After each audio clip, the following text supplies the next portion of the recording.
you've ever driven far enough east along Highway 3, you have passed the small town of Frank in the Crow's Nest Pass. Frank is notable as the site of the deadliest rock slide in Canadian history. Estimates of between 70 and 90 people remain buried under the rubble of Turtle Mountain, which Highway 3 kind of passes through. An excellent interpretive center is just off the highway, and it tells the stories of that day and offers further views of the rocks that broke off the mountain in the early morning hours of April 29th, 1903, and buried part of the town as people slept.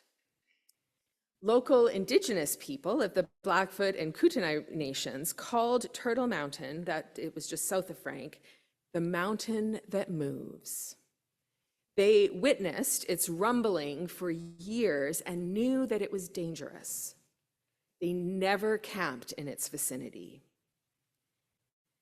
It's very much too bad that for the families who got buried in their sleep and those left behind, that those who built the coal mining town didn't or wouldn't pay attention to the local indigenous knowledge and wisdom. Nor did anyone pay much attention to reports from the coal miners themselves, who felt rumblings from within the mountain and noticed cracks in the large timbers that supported the mine shafts from the shifting rocks, all in the weeks leading up to the disaster. For my people are foolish, Jeremiah warns the people of Jerusalem on behalf of God. I looked on the earth and it was complete chaos, and to the heavens and they had no light. I looked on the mountains and they were quaking, and all the hills moved to and fro. The prophetic passage from Jeremiah assigned today is hard to hear, and yet it is also strangely, terribly relevant. Back in those ancient times in Jerusalem, as in Frank in 1903, right up to now, perhaps even in Jerusalem. We would like to push away words of doom and gloom, and yet those days, I think, are beginning to change. More and more people are finding themselves needing to engage the realities of our time with its political upheaval, economic inequity, and climate emergency. Learn is the theme on this second Sunday in the season of creation, and among the many possible lessons is one from Frank Slide. Pay attention to indigenous knowing and the rumbling of mountains before large rocks slide through your town. One of the many people reflecting on the realities of our time is progressive Christian thinker and writer Brian McLaren. Along with Jeremiah and so many today, McLaren looks on the earth and sees calamity, both present and future. McLaren lives in South Florida, so he has lived and is living firsthand the catastrophe of climate change. He was actually evacuated from his home 3 years ago this month when Hurricane Ian struck South Florida and became the costliest hurricane in Florida's history. McLaren's home ended up being relatively undamaged, and he was able to return fairly quickly. But he knows the tenuousness of life.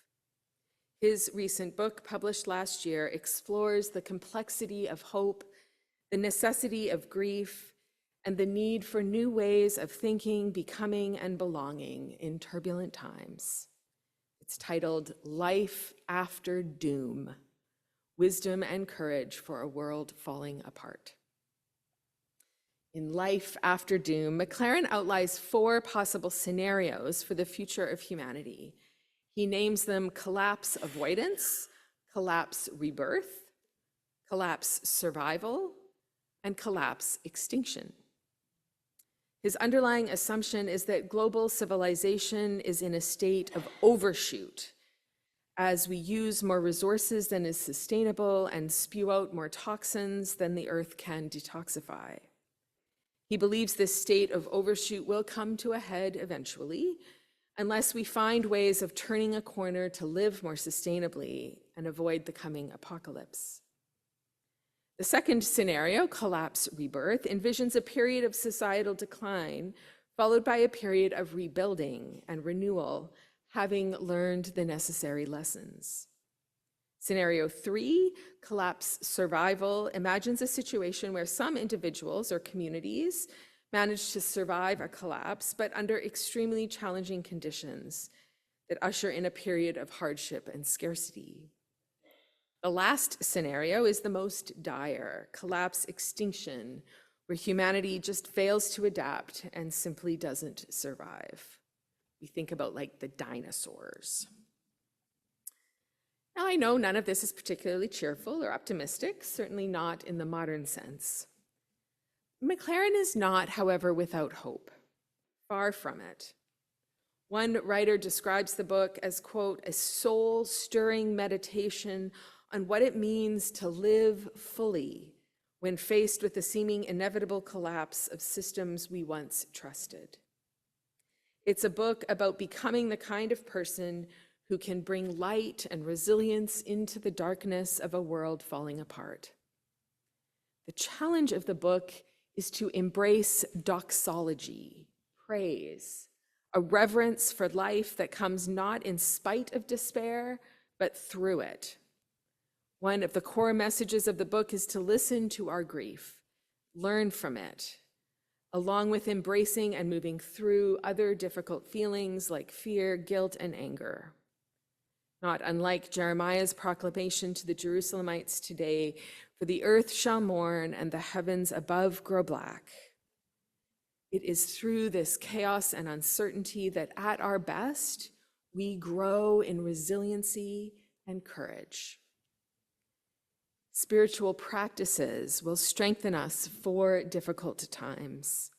Maclaren encourages us to turn to poets, artists, and Indigenous voices to help us imagine alternative futures grounded in beauty, balance, and reverence.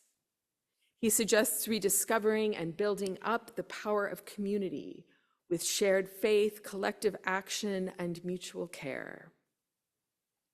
Some of the things that GVAT, Greater Victoria Acting Together, is actively working on.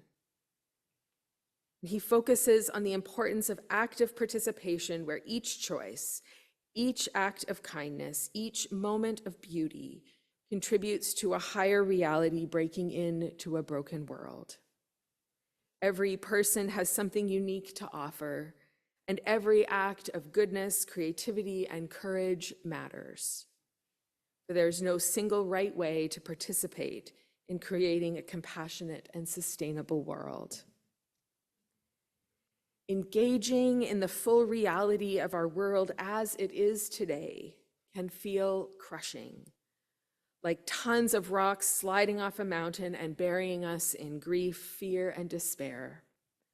Hope, however, calls us forth from every tomb through small acts of compassion and courage, in praise and reverence for the life and love that is already and always among us.